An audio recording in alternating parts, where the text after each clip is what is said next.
Hello, this is CityScape, a regular vodcast featuring people, place, and ideas that impact our community. I'm Dan West with the Livonia Westland Chamber of Commerce.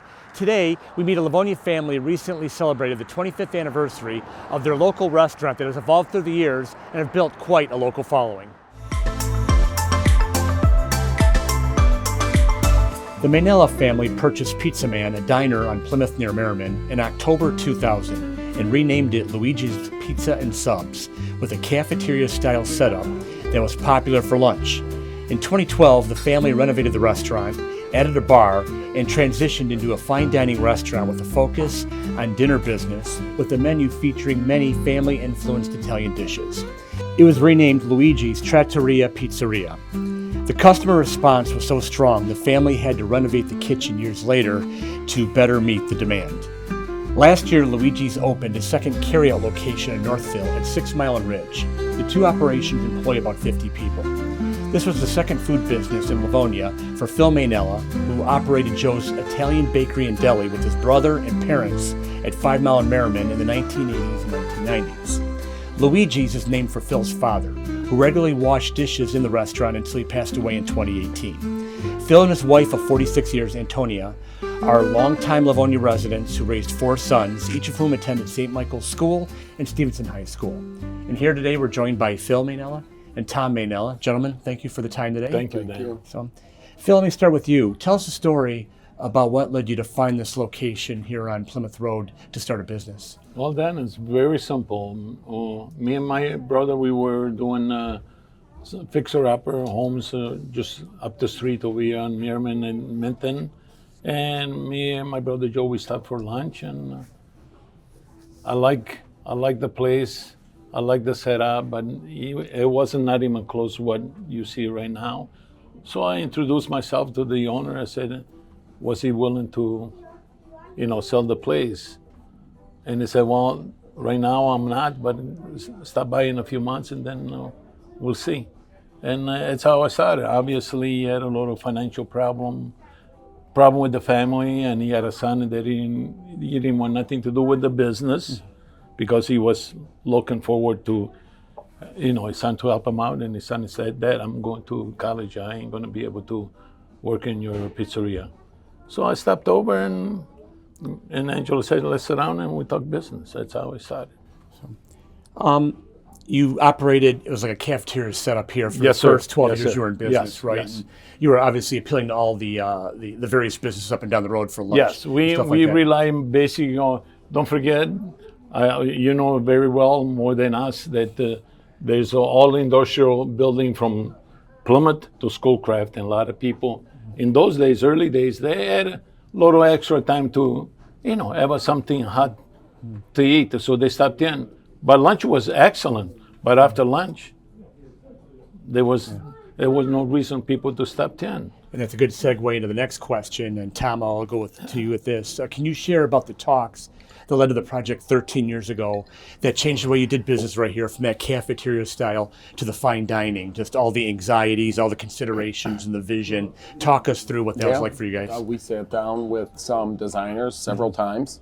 My 2 brothers, Luigi, Sergio, my father, we all sat down. We decided that we need to move forward with getting more of a dinner crowd.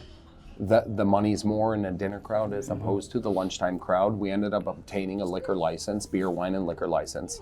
So we decided to turn it into more of a full-service restaurant. We put in the bar. It's a 7-seat bar. We redesigned the whole dining room. We made it more appealing, more comfortable to have diners come in, sit down, relax, have a glass of wine, have a nice meal.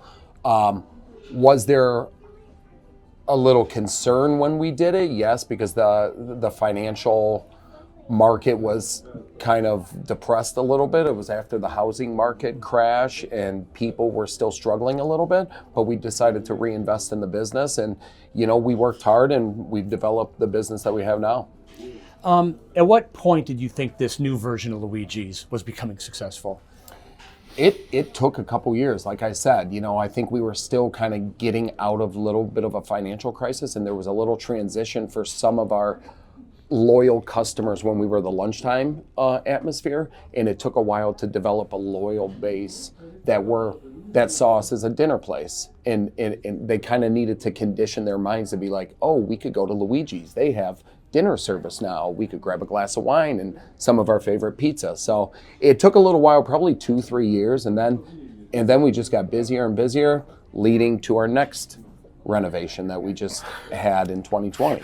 And talk about that. You guys, obviously, you may have lost a few lunch people, but you gained a lot more dinner people going on. Yes. That's the key to that. What was the key about that renovation that, in 2020 when you did the kitchen and expanding the capability of what you could do? Yeah, no, I mean, honestly, it happened at the perfect time. We reopened right before the world shut down, right before COVID. We shut down January 1st, reopened March 2nd, world shut down March 16th. But it needed to be done because we were getting so busy, and the way that our kitchen was configured after the first remodel was not conducive to, supply and demand. We couldn't get the food out quick enough, and so we had to shut down. We renovated the whole kitchen, and it's all professionally done. It was probably one of the best things that we've done. So I just want to say another word. What I think Tom was trying to say, we streamline it so it's you working on one line and everybody knows what got to be done. we get the dishes out. So you get the dishes a lot quicker. Yeah. Make the process a lot easier. Speaking of that process, Phil, tell us about the people that influence the menu, and share with us the details it takes to prepare the dishes that meet your expectations. Well, the dishes, I'll be honest with you, all the sauce is done by me, but I learned from one special lady that was my mom, Mama Filomena. I mean, all the sauce, she taught me how to do it. And I'm going to tell you something in Italian and then explain it. It says, "Son, figlio mio, il prodotto deve parlare se stesso." Means the product, and she speak for herself. She always said to me, simple and good, semplice e buono. It's a simple things, but a lot of people they stay. I mean, what's the word that I'm trying to say? Overcomplicated. Yeah, they overcomplicate it. Semplice and buono means simple and good. The product gotta taste good. Okay, that's and you got it's gotta come from here. I always said it's gotta come from the heart. If you don't like something that you hate to do, get out. But you gotta love what you're doing. Simple as that. And you get in here pretty early in the morning to do the preparation for that stuff. Then a lot of people, they say, well, you go there so early. Well, you tell me if you know any other way to make it stuff from scratch. I get here about 10 to 7 o'clock every day, Monday through Sunday. I work 7 days a week. I give my boys a day off, but the owner then should have at least one day off. But I'm still healthy. Like I said, I still could do it. I get over here, and these guys, my son, they ain't gonna tell me what to do because I already know. It's in here. I already know what I got to do for that day. And we do have a great team of people in the back. We've had people that work for us for, over a decade. And my brothers know how to do everything. Sometimes I have a tendency to get in the way back there a little bit. I'm up here quite a bit, but that's okay. But we got a great team of people. They execute. They're creative. They're constantly trying to figure out new dishes, new specials. So I mean, this business is constantly evolving. So we're always creating something new and fresh. But then he is right, because I could do so much by myself. There's no way you'll be able to do everything. No. Yeah. Well, So Phil, you need the right people. You need the right people. Well, Phil, I also look your diligence with prepping the food every day. You're carrying out your mom's legacy. Absolutely. With that stuff. She So will there's love a lot it. of pride. She There's will a lot love of pride it. in what And you're trust doing me, with if I didn't do it right, she will let me know. Trust me, she will let me know. So, you guys recently had a 25th anniversary celebration with family and friends here back in October. Tom, tell us what that night was like, and when you look back at 25 years of being at this place, what did that night mean to you? Yeah, no, that was special. Honestly, we had an overwhelming response. We put the RSV. It was like last minute to plan this. It was October 16th. We decided to do it October 1st. So we're scrambling 2 weeks. It didn't take much for us to have to shut down the RSVP because there were so many people that wanted to attend the event. We had probably 250, 300 people walk through. It was an open house. It was special. You know, there were a lot of our regular customers that were with us from when we were cafeteria style and have still been customers of ours. Our family came out, they come out and support us every week. They were at the event. It was we had live entertainment, we had an hors d'oeuvre table, there were raffle prizes. It was a good time. Everybody had a really nice time. And it did make us all feel good that the community appreciates us. Yeah. They appreciate our food. They like that mom and pop type restaurant, and they feel comfortable here. And we know everybody by name.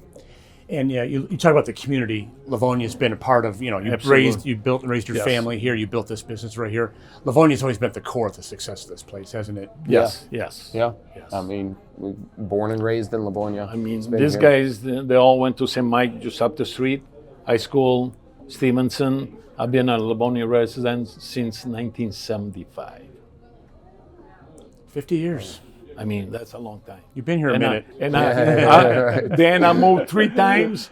I moved about three houses, but three different spots in Livonia. Still in Livonia.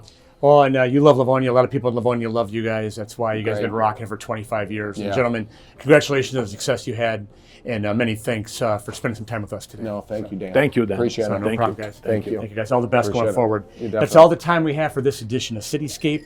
We thank you again, and we'll catch you again next time.